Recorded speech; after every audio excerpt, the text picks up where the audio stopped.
What is good, you guys? Welcome back to another episode of Big Z Fishing. So before I start here today, I just want to thank everyone for your warm regards. Honestly, it means a lot. Okay, if you guys haven't watched my recent upload, I was explaining why your boy went MIA. So if you guys haven't checked that out, go ahead and check it out because I did land an oversized sturgeon on my 10-foot Phoenix Cicada. It was such an epic fight. So yeah, go ahead and check it out. I'll go ahead and put that description down below. Anyways, today here we are at a different location, and as you guys can see, it is low tide approaching high tide. I came here intentionally just to see my surroundings, you know how the water is like over here, and from what I can see at this specific location, it is really shallow. So yeah, next time I'll bring a longer rod, maybe like a 12-foot rod, and we'll launch it out there, because I don't know if you guys can see, but at the middle right here, at this water right here, you can see like a current splitting in the middle, you know, moving all the way to the left. I don't know if you guys can see it, but it's like a little white line, and that's where you want to cast it. That's a good spot where you want to cast, you know, your bait at, because that's where the fish is going to, you know. So yeah, we're just out here testing out my luck, you know. Hopefully we'll get some action for you guys. Let's get to it. Wish me luck. All right, so for today's setup, I am working with the 10-foot Phoenix Cicada with the 4,500 PENN slammer, and for my main line I am working with 12-pound mono. For my rig setup today, working with the Carolina rig. Let's get to it. Alright, so for today's bait, I am working with some live mudsucker. I've purchased these live bait from Fishery Supply, so if you guys would love to visit my local bait shop, I'll go ahead and put their description and location down below. Alright, so when it comes to hooking on some mudsucker, what I've learned throughout my years into fishing for striper is that it's best to use double hook. So one hook on top and one hook on the bottom, okay? Working with only 40-pound mono as my leader line. Let's go ahead and hook this bait up. Okay, so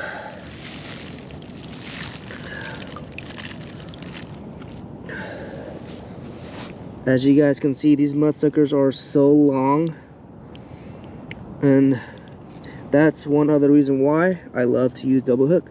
So when it comes to hooking on a mudsucker, top hook goes on the nostril,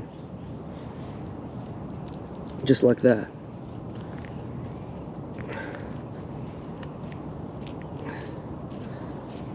Bottom hook goes behind the dorsal fin.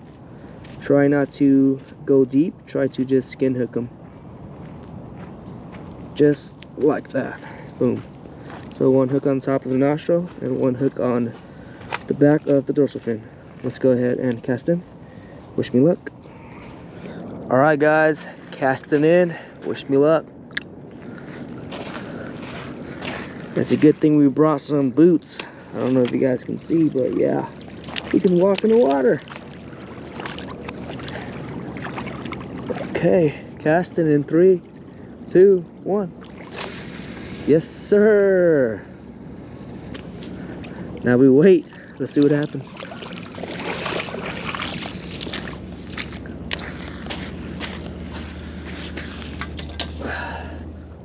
Woo, I got a bite, guys. No way.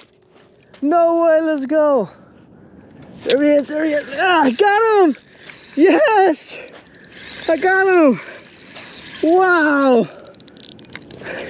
Let's go! I just barely got here too. I did not expect that hit. Oh hell yeah, we just broken our rod, baby. Yahoo! Oh my goodness, it might be a keeper. Dude, I just got here like 30 minutes ago. Oh, look. Oh, keeper. Yes, sir. Actually, a little shaker. Oh, my goodness. At least we broke in our skunk. Yes, sir. Oh my goodness, guys, this is crazy. I cannot believe it. I can't believe I caught a striper here. But look at that. This is why it's good to work with double hook rig, because it missed on the snot of the mudsucker and it got him with the tail with the second hook. And that's why I use double hook rig. Got my fish grips. Got this from Amazon. The best thing about this fish grip is that it has a measuring tape. So we are measuring at 15 inches. Let's go ahead and fish all of these shakers and hope to get a keeper.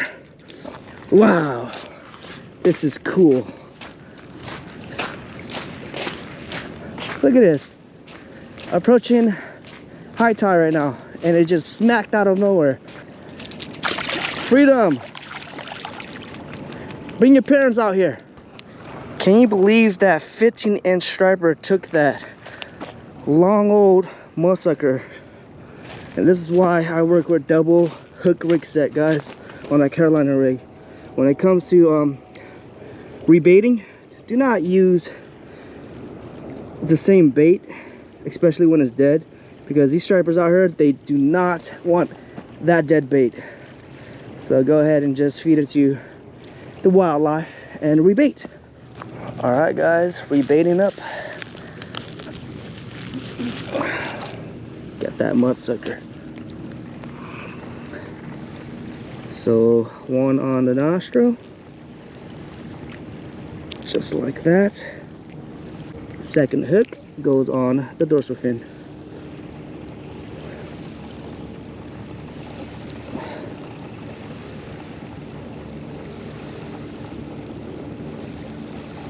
Just like that. All right, guys, first cast, first fish, no skunk. Second cast, let's see what happens, man. It's not all about the catch, man. It's all about the experience you gain, especially finding new spots. All right, casting in 3, 2, 1. And there you go. Now we wait. There it is, guys. There's the bite right there. Got him. Chahoo, let's go. Second one on the board, baby. Ooh, this might be a keeper. Oh, yep, definitely a keeper. It's pulling drag. Woo! The boy is hot today, baby. Working with 12-pound mono. We gotta fight this fish. Oh wow, it's a good size. It's fun. Even if it's not a keeper, it's still fun, guys. Because it's not about the catch, it's about the fight. Let's go. Whoa! Yes, keeper. Definitely keeper, I can feel him. Oh my goodness! Woo! Keeper! Yes! There we go! 2022, let's go! Chahoo! Hell yeah! Yeah! That's how you do it! Chahoo! Thank you! On my second cast! Wow! Let's go ahead and measure that bad boy. Definitely a keeper for sure, guys. We got the fish grip. And again, it's hitting on a bottom hook. Sometimes it would miss the top hook and get hook on the bottom hook. Let's go ahead and measure them. Okay, we are looking at 22 inches. Wow. Woo! 22 inches, baby. Let's go. Your boy is back. Man, so I wasn't too prepared for this. I didn't even bring a bag or a bucket or a stringer. But good thing we got this little streamer here to keep them fresh, I guess. Let's continue to fish on. Hopefully we can get our limit. Let's see what happens, guys. Man, as you guys can see, the water went up fast. I was like 30 steps from where I was standing. Now I have to come back up here, setting up my rod right there. But it's getting kind of slow, and I think I know why. This place is kind of different. It's not the same as Bay Point. You know, usually when you see that little current in the middle of this water, at Bay Point, when you see a current in the middle of the water and you try to cast it at that current, usually we can't reach it. But when the tide starts to rise up, that current will come closer, because at Bay Point the water is deeper. So that being said, over here it is just too shallow that current isn't moving anywhere. It's staying at that same spot, and I'm not able to cast that far, especially with the 10-foot Phoenix rod. If you guys do decide to head out here and do an all-day fishing, my advice to you guys is to work with a much heavier rod.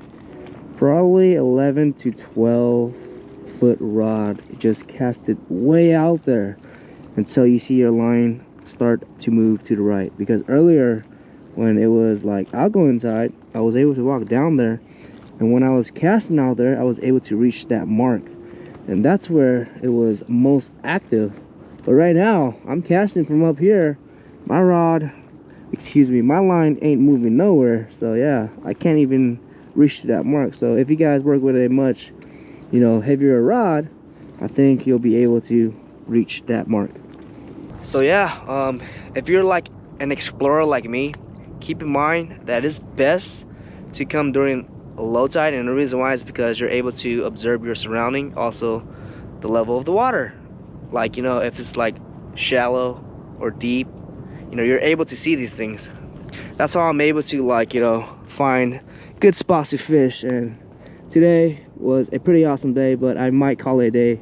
The reason why is because it's about to hit 3 p.m. and we all know what happens when it hits 3 p.m. We about to get stuck in traffic. All right, guys, so nothing so far. I waited out here for 2 hours, I think. Yeah, 2 hours. So right now I'm about to just pack it up, because like I said, I don't want to get stuck in traffic. All right, guys, so viewers, discretion is advised, man. If you guys do not want to see this part, please skip forward. So right now I'm about to pop open one of his gills on 3, okay? So basically you would grab one of his gills and just pull on it. So, and 3, 2, 1.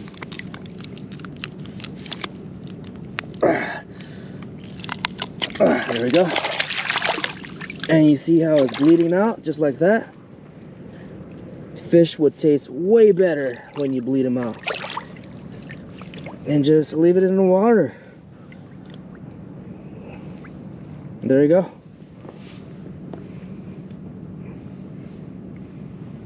All right, I can't believe we still got some bait.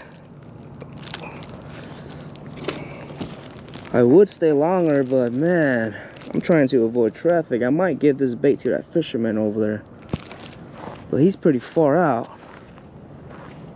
I guess let's go ahead and go for a walk. Oh wait, I can't cross. It's too high. The water's too high. Oh well, you guys are lucky. You are going to be set free.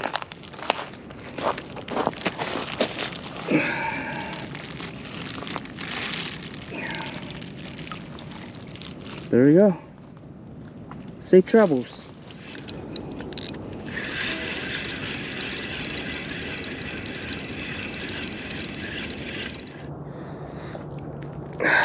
Mudsucker didn't even make it. We'll leave that for the wildlife. All right, guys, I guess that's it, huh? I wouldn't be out here if it weren't for you guys, because, you know, all of your comments, you know, man, it just motivate me to just get back out there and do my thing. So yeah, I'm gonna let you guys go. I really appreciate everything. So if you guys enjoyed the content of this video, make sure you guys like and subscribe.